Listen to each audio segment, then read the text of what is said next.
Hello, I'm Michael Sterling, and welcome to BroadwayWorld TV. We're coming to you from the Hollywood United Methodist Church, where today we are visiting this beautiful venue because rehearsals for Eric Idle's Spamalot, which will be presented at the Hollywood Bowl July 31st through August 2nd, is taking place here today.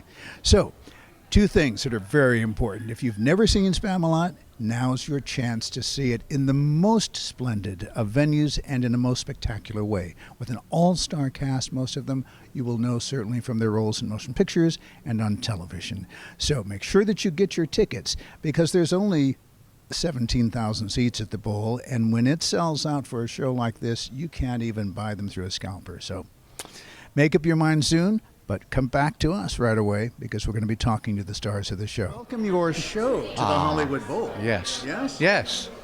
What an amazing experience this one's going to be. I just watched that rehearsal in there, and it was awesome. 4 days. Yes, That's all they've had. I mean, it's just a company that's tearing at it. And they're not only working with the person that wrote the show, but also he's in it.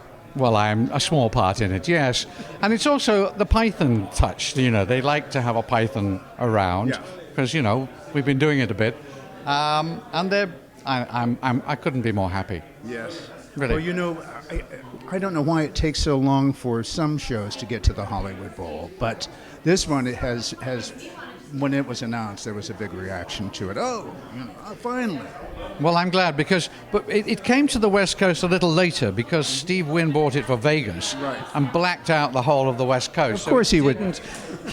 So it didn't open at the Armitage until about 2008, and so it's taken a while to get here. But when they suggested it and said it to me, I thought, "Are you kidding?" Absolutely. And I said, I would actually be in it if it's at the Bowl. So wow. I'm playing the historian, which is a tiny little bit. Good for you. Yeah. You happy with the casting? I think it's a pretty amazing cast. I am beyond happy with the casting. I want to take them all home. I think they're just brilliant. Yeah, no, it's a brilliant. Well, don't make that offer, because they'd take you up on that. Well, it's not far away.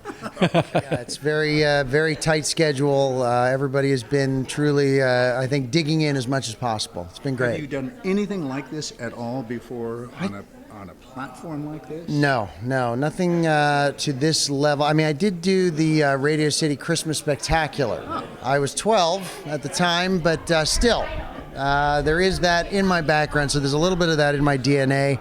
But look, there's nothing like doing something for Monty Python and working with these guys, and I'm such a huge fan of Eric Idle's and Craig's, so it's just great. You've been a spectator, though, at the Hollywood Bowl, right? I have. Oh, sure. My mother took me to a phenomenal performance of John Williams when I was a young guy, and he did the Superman theme, and that was thrilling. I just saw Billy Joel there recently, and that was just monumental. So now you're on the flip side of that. You're going to be on that stage looking out at 17,000 people. Yeah.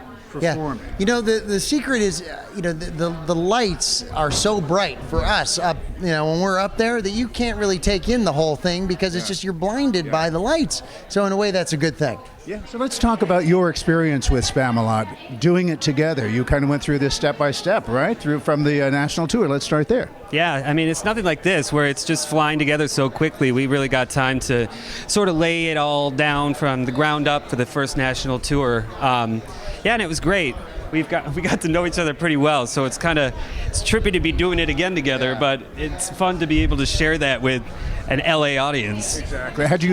Did you ever think that you'd end up at the Hollywood Bowl with the show? Never. I mean, I just thought of that as a place to go see the orchestra or a rock concert. I mean, it is a really cool thing to have that experience. I mean, well, there's nothing daunting about having 17,000 people watch your performance. I had no idea it was that long. What? Meet Warwick Davis. How are you, sir? I'm very well, thank you. Yeah, good. He is a true Brit. You can tell by this accent. Yes, I am, all the way from Britain, just especially for Spamalot at the Bowl. Really? Yes. Really? Yeah. So it's your first time? No, I've been here a few times over the years making various movies, but never been here for a stage production.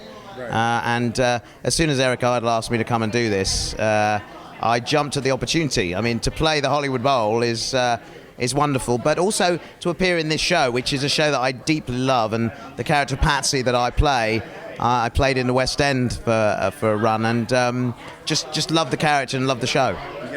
So the fact that you're going to be performing in front of 17,000 people is not daunting to you at all? You know, as an audience, they're a collective person to me. So whether there's 17 of them or 17,000 of them, to me, you still play to that individual person. Your performance obviously has to be very big because the Bowl is a big venue, but at the same time, you need to have that connection with the audience. So, you know, I do think of them as one person.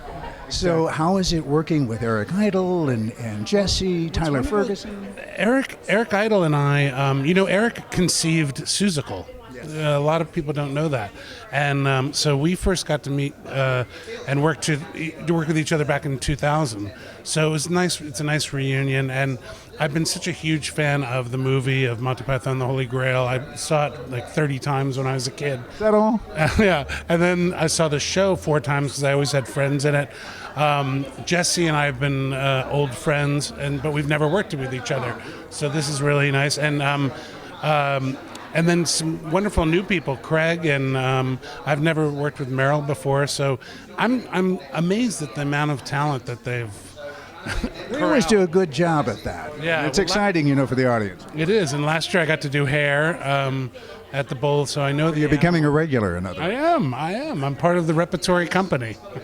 When I say to my friends, so I'm going to be at the Hollywood Bowl, I short circuit a little bit. It's kind of awesome. I just heard you in there singing. Boy, what a voice you have. Thank you very How much. exciting. Yeah, it's great. I love this material, and it's one of those that you get to show off all of your training, but then also throw a little bit of pop culture in there, so you get to have fun with it. You don't have to be pulled up. You can just let it fly, and that's the best.